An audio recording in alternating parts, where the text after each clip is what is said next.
आपने अपने टमाटरों को इतनी मेहनत और प्यार से पाला, बेहतरीन बीज खरीदे, उनकी देखभाल की, पानी दिया, खाद डाली, और अब जब फसल बिल्कुल तैयार होने वाली है, आप देखते हैं ये धब्बे पड़ गए हैं, या पत्ते मुड़ रहे हैं, या फल पौधे पर ही काले पड़ रहे हैं। ये देखकर दिल टूट जाता है ना? पर आपके प्यारे टमाटरों को असल में क्या हो रहा है, इस वीडियो में हम असली वजह जानेंगे। आज हम टमाटर की फसल के साथ सबसे आम और मुश्किल दुश्मनों के बारे में बात करेंगे। आप जानेंगे कि उन्हें पहली नजर में कैसे पहचाने, और सबसे जरूरी बात, उनसे कैसे लड़े, और कभी-कभी तो उन्हें आने से कैसे रोके। टमाटर मूल रूप से गर्म देशों से आते हैं, इसलिए उन्हें गर्मी और धूप बहुत पसंद है। लेकिन हर जीवित चीज की तरह वे भी बीमार पड़ते हैं। बीमारियां फंगस के कारण हो सकती हैं, बैक्टीरिया की वजह से हो सकती है, या वायरस के कारण भी। और कभी-कभी समस्या का कारण कोई संक्रमण नहीं होता। ये समझना बहुत जरूरी है, क्योंकि आपका इलाज इसी पर निर्भर करेगा। तो लीजिए, मिलिए हमारे मुख्य खलनायक से। टमाटर की फसल के दुश्मनों की सूची में नंबर 1 दुश्मन, यह है फाइटोफ्थोरा, या वैज्ञानिक भाषा में कहें तो फाइटोफ्थोरोसिस। डरावना नाम है ना? लेकिन इससे भी ज्यादा डरावना है कि यह क्या करती है। फाइटोफ्थोरा एक फफूंदी जनित बीमारी है, और ये अविश्वसनीय रूप से तेजी से फैलती है, जैसे जंगल की आग, खासकर जब मौसम नम हो। गर्मी और नमी इसे पनपने के लिए आदर्श माहौल देते हैं। इसे पहचानें कैसे? बेहद ध्यान से देखें। पहले लक्षण आमतौर पर पौधे की निचली पत्तियों पर दिखाई देते हैं। आपको गीले, फैले हुए, अनियमित आकार के धब्बे दिखेंगे। ये धब्बे जल्दी से गहरे होकर भूरे हो जाते हैं। धीरे धीरे ये बढ़ते जाते हैं, तनों को भी अपनी चपेट में ले लेते हैं, और फिर फलों पर भी चढ़ जाते हैं। फलों पर फाइटोफ्थोरा कठोर, असमान, भूरे धब्बों जैसा दिखता है। ये अलग अलग आकार के हो सकते हैं, और देखते ही देखते पूरे टमाटर को खराब कर देते हैं। अक्सर लोग इसे दूसरे तरह के धब्बों से कंफ्यूज कर देते हैं, लेकिन फाइटोफ्थोरा का मुख्य अंतर है इसकी रफ्तार, और उस धब्बे का वो खास गीलापन और फैलाव। अगर आपको ऐसे लक्षण दिखे, तो तुरंत कार्रवाई करें। एक पल भी गंवाना भारी पड़ सकता है, क्योंकि सिर्फ 2-3 दिनों में फाइटोफ्थोरा आपकी पूरी मेहनत, आपकी पूरी फसल बर्बाद कर सकता है। यह किसी भी माली के लिए एक डरावना सपना है। इस आफत से कैसे लड़ें, इसके बारे में हम थोड़ी देर में बात करेंगे। लेकिन याद रखिएगा, बचाव ही यहां आपका सबसे बड़ा हथियार है। अब हम अपनी बात के अगले हिस्से पर चलते हैं, और यहां एक दिलचस्प बात है। टमाटर में अक्सर फलों के नीचे का हिस्सा गलने लगता है, लेकिन ये असल में कोई बीमारी नहीं है। जी हां, आपने बिल्कुल सही सुना। ये कोई संक्रमण नहीं है, न ही कोई फंगस, और न ही कोई बैक्टीरिया। टमाटर में फल का निचला सिरा गलना एक शारीरिक विकार है। इसका संबंध पौधे के पोषण से है, या और साफ शब्दों में कहें तो इस पोषण को ग्रहण करने की क्षमता से है। यह कैसा दिखता है, इसे पहचानना बहुत आसान है। यह समस्या सिर्फ फलों पर दिखाई देती है। आमतौर पर यह हरे या हल्के लाल होने शुरू हुए टमाटरों पर दिखता है, फल के एकदम निचले सिरे पर, उस तरफ जो फूल के विपरीत थी। शुरुआत में एक छोटा पानी जैसा धब्बा दिखाई देता है, फिर ये बढ़ता है, गहरा, लगभग काला हो जाता है, और सख्त हो जाता है, अंदर की ओर धंस जाता है। कभी कभी इस धब्बे पर फंगस या बैक्टीरिया पनप सकते हैं, लेकिन यह सिर्फ बाद में होने वाला संक्रमण है। असली कारण वे नहीं है। ऐसा क्यों होता है? इसका मुख्य कारण फल में कैल्शियम की कमी है। कैल्शियम कोशिकाओं की दीवारों को बनाने के लिए जरूरी है। अगर इसकी कमी होती है, तो फल के सिरे पर कोशिकाएं बस टूट जाती हैं। पौधे में कैल्शियम की कमी क्यों हो सकती है? ज्यादातर समस्या यह नहीं होती कि मिट्टी में कैल्शियम नहीं है, बल्कि यह होती है कि पौधा उसे ग्रहण नहीं कर पाता। इसका कारण अनियमित सिंचाई हो सकती है। जब मिट्टी कभी सूख जाती है, तो कभी बहुत ज्यादा गीली हो जाती है। जड़ों को नुकसान पहुंचता है, और वे कैल्शियम को वहां नहीं पहुंचा पाती जहां इसकी जरूरत है। ज्यादा तापमान भी कैल्शियम को ग्रहण करने में बाधा डालता है। बहुत ज्यादा नाइट्रोजन वाले उर्वरक भी एक कारण है। इसलिए टमाटर में फल का निचला सिरा गलने के लिए फफूंदी नाशक का छिड़काव करना बिल्कुल बेकार है। आप बस अपना समय और पैसा बर्बाद कर रहे हैं। इस बात को समझना ही समस्या को हल करने का आधा रास्ता है। अब बात करते हैं सफेद फफूंदी की। इसे पाउडरी मिल्ड्यू भी कहते हैं। यह दुश्मन भी फफूंदी से ही फैलता है और इसे पहचानना काफी आसान है। जरा सोचिए, जैसे किसी ने आपके टमाटर के पत्तों पर सावधानी से मैदा छिड़क दिया हो। शुरुआती दौर में सफेद फफूंदी कुछ ऐसी ही दिखती है।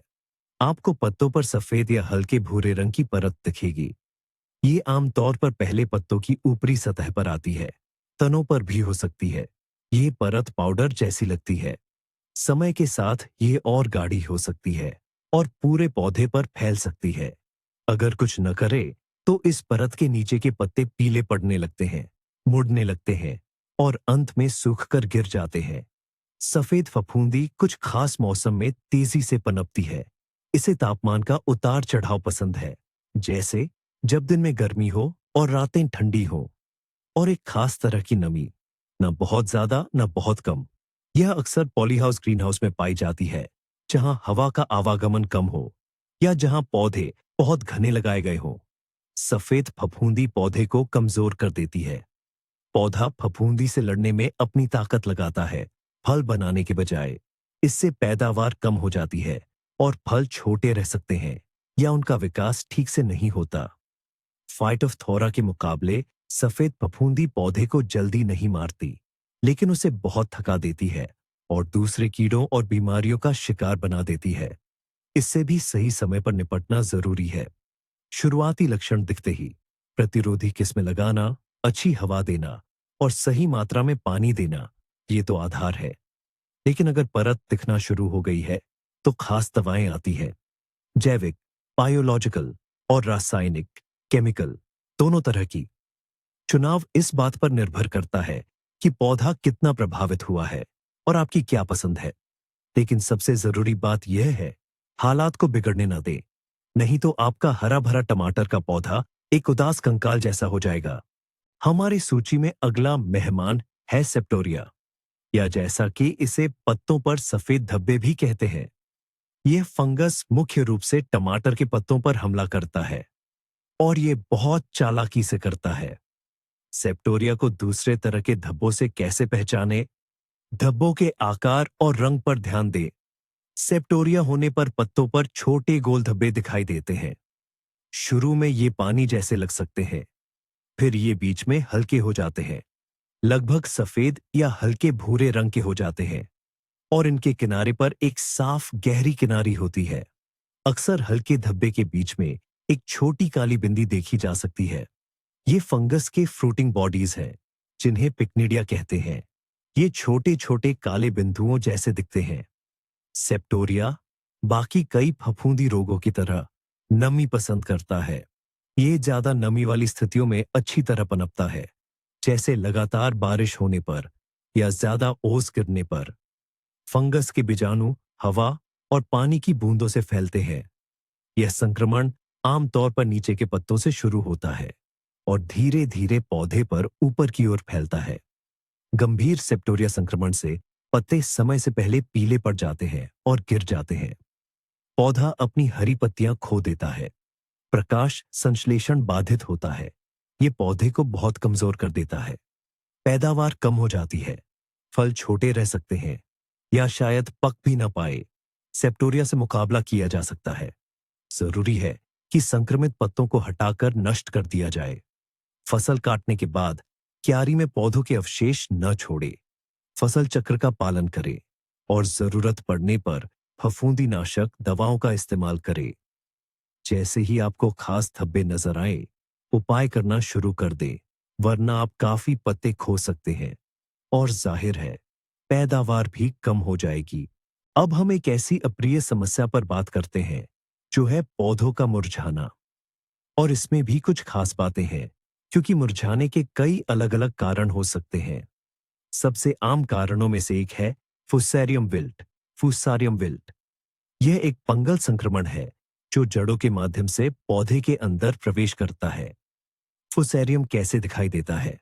आमतौर पर इसके लक्षण झाड़ी के एक तरफ या अलग-अलग शाखाओं पर दिखने लगते हैं। निचले पत्ते अपनी ताजगी खोने लगते हैं, यानी वे मुरझाने लगते हैं। वे पीले पड़ जाते हैं और धीरे-धीरे सूख जाते हैं। अगर आप तने को लंबाई में काटते हैं, तो आप संवहन नलिकाओं, जल और पोषक तत्व ले जाने वाले ऊतकों में भूरापन या कालापन देख सकते हैं। ये भूरापन फंगस के कारण होता है। फंगस पौधे के संवहन तंत्र, वास्कुलर सिस्टम को अवरुद्ध कर देता है। नतीजतन पानी और पोषक तत्व पत्तियों और फलों तक पहुंच ही नहीं पाते। अक्सर अनुभवहीन माली मुरझाए हुए पत्तों को देखकर पौधे को खूब पानी देने लगते हैं। वे सोचते हैं कि उसे बस नमी की कमी है, लेकिन इससे कोई मदद नहीं मिलती। ऐसा इसलिए क्योंकि समस्या मिट्टी में पानी की कमी नहीं है, बल्कि यह है कि पौधा उसे ऊपर पहुंचा ही नहीं पा रहा है। इस मामले में ज्यादा पानी देना सिर्फ स्थिति को और खराब करता है। यह मिट्टी में फंगस के विकास के लिए और भी अनुकूल परिस्थितियां बनाता है। फुसेरियम फंगस मिट्टी में रहता है और वहां सालों तक जीवित रह सकता है। ग्रीनहाउस में फुसेरियम खास तौर पर खतरनाक होता है, जहां हर साल टमाटर एक ही जगह पर उगाए जाते हैं। यह पौधों के अवशेषों या संक्रमित मिट्टी के साथ फैलता है। गंभीर रूप से फुसेरियम से प्रभावित पौधे को बचाना लगभग नामुमकिन है। सबसे अच्छा उपाय है रोकथाम। रोग प्रतिरोधी किस्मों का उपयोग करें। ग्रीनहाउस में मिट्टी को भाप दे या उसे पूरी तरह बदल दे। फसल चक्र का पालन करें। अगर आपको एक झाड़ी में फुसेरियम के लक्षण दिखते हैं, तो बेहतर होगा कि उसे तुरंत मिट्टी के गोले के साथ हटा दें, ताकि फंगस पूरी क्यारी में न फैल जाए, क्योंकि यह दुश्मन बहुत मजबूत और धूर्त है। मुरझाने की बात को आगे बढ़ाते हुए आइए इसके एक और कारण पर नजर डालते हैं। यह है वर्टिसिलियम विल्ट। यह भी मिट्टी में रहने वाले एक फंगस के कारण होता है और जड़ों के रास्ते पौधे में प्रवेश करता है। वर्टिसिलियम विल्ट के लक्षण फ्यूजेरियम विल्ट से काफी मिलते जुलते हैं। पौधा मुरझाने लगता है, पत्तियां पीली पड़कर सूख जाती हैं। आमतौर पर नीचे की पत्तियों से शुरू होकर ऊपर बढ़ती है। अक्सर इसमें भी झाड़ी के एक तरफ या किसी अलग शाखा का प्रभावित होना देखा जाता है। ऐसा इसीलिए होता है क्योंकि फंगस पौधे की वाहिकाओं, पानी और पोषक तत्व ले जाने वाली नलियों को जाम कर देता है, जिससे पानी और पोषक तत्वों का प्रवाह रुक जाता है। लेकिन फ्यूजेरियम से इसके कुछ अंतर भी हैं। वर्टिसिलियम में पत्तियों का पीलापन और मुरझाना पूरे पत्ते पर एक जैसा न होकर शिराओं, नसों के बीच अलग-अलग हिस्सों में हो सकता है। पत्ती पर वी आकार के पीले धब्बे दिखाई दे सकते हैं, जिनका नुकीला सिरा पत्ती के आधार की ओर होता है। अगर आप प्रभावित पौधे के तने को काटकर देखें, तो अंदर की नसें काली पड़ सकती हैं, लेकिन यह कालापन फ्यूजेरियम की तुलना में कम गहरा हो सकता है और इसका रंग हरा भूरा हो सकता है। वर्टिसिलियम भी फ्यूजेरियम की तरह गर्म मौसम पसंद करता है, लेकिन यह फ्यूजेरियम से कम तापमान पर भी पनप सकता है। इन दोनों बीमारियों को अक्सर लोग एक दूसरे से भ्रमित करते हैं और इनका इलाज भी मिलता जुलता होता है।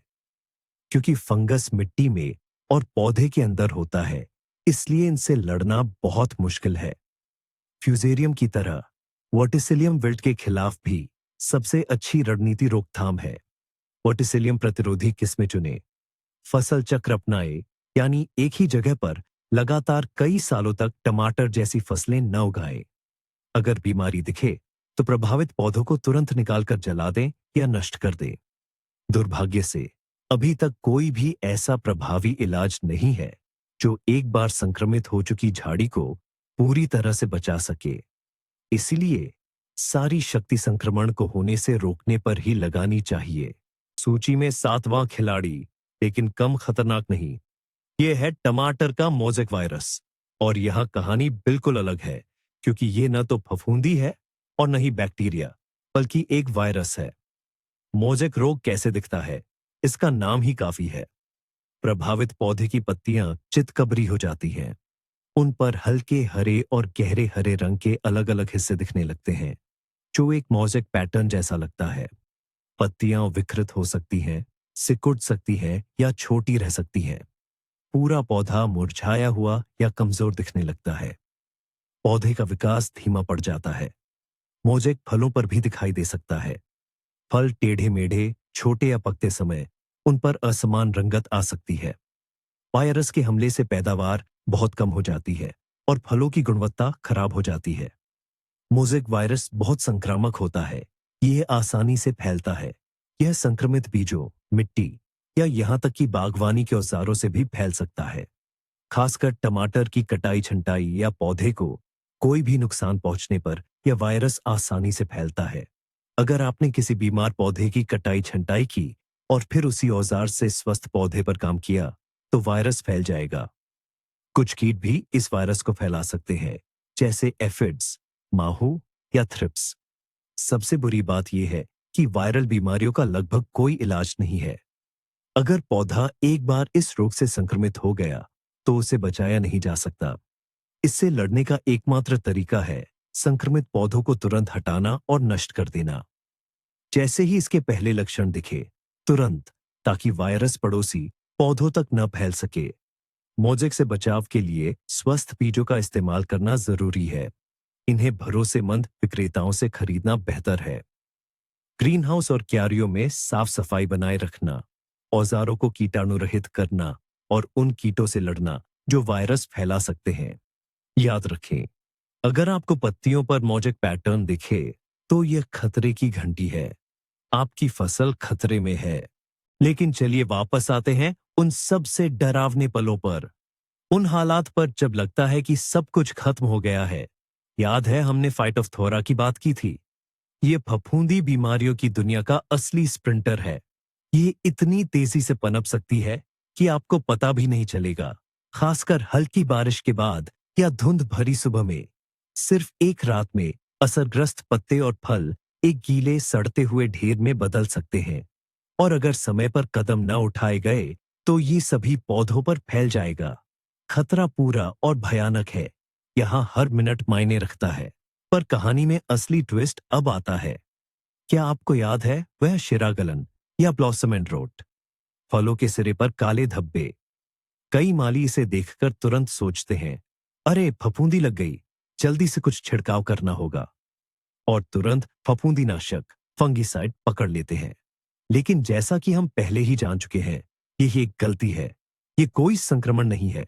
ये पोषण की कमी की समस्या है। कैल्शियम की कमी अक्सर पौधे के तनाव के कारण होता है।